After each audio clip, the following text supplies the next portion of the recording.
वो उसी रात को जाती हैं और गांव के बाहर जो इमली का पेड़ था उसी रात को उस स्थान में बैठ के कुछ पूजा पाठ वो अपनी तंत्र साधना करती हैं, कुछ काली शक्तियों को वो जगाती हैं, नेगेटिव एनर्जीज को मुर्गे की वहाँ बलि देती हैं और उस एनर्जी को वो भेज देती हैं उस बहू के मायके वालों के घर। तो रात में ही उनके घर में एक कुत्ता पाला गया था। किसके? बहू के घर में। वो कुत्ता मर जाता है और एक हफ्ते के अंदर अंदर उसके मायके में 3 गायें थी, 3 मर गईं। अब उसके घर वाले बड़े आश्चर्यचकित हुए कि ऐसा आखिर क्या है कि एक हफ्ते के अंदर हमारे घर में रहने वाले पाले गए सभी जानवर मर गए।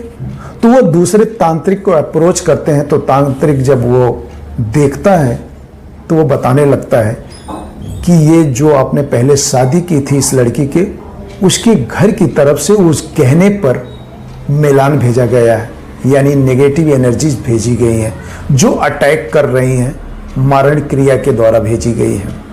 अटैक कर रही हैं, वो पशुओं को मारी हैं। अब आपकी सुरक्षा घेरा टूट रहा है।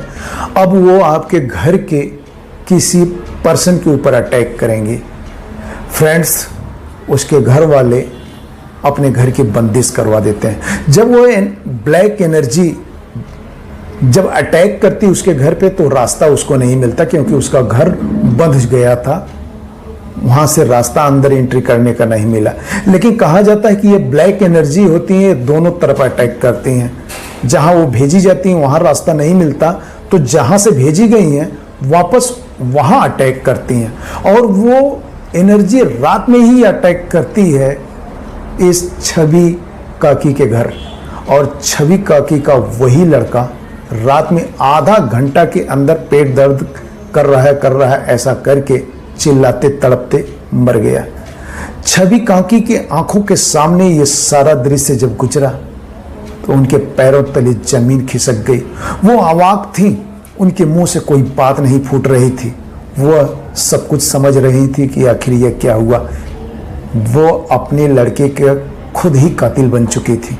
फ्रेंड्स, इन बातों से उस छवि काकी पर इतना आघात पहुंचा कि वो पागल सी हो गई, विक्षिप्त हो गई और वह पूरे गांव में मांग मांग कर खाना चालू कर दी। ये स्थिति आ गई, वो पागल सी हो गई। अब जो एनर्जीज की वो पूजा करती थी ना, अब वो पूजा वो पाती नहीं है, मेंटल रूप से डिस्टर्ब हो गई थी। वो उन्हीं के ऊपर अटैक करती, उसी के परिवार के ऊपर अटैक कर रही थी। उसका परिवार पूरा बर्बाद हो गया।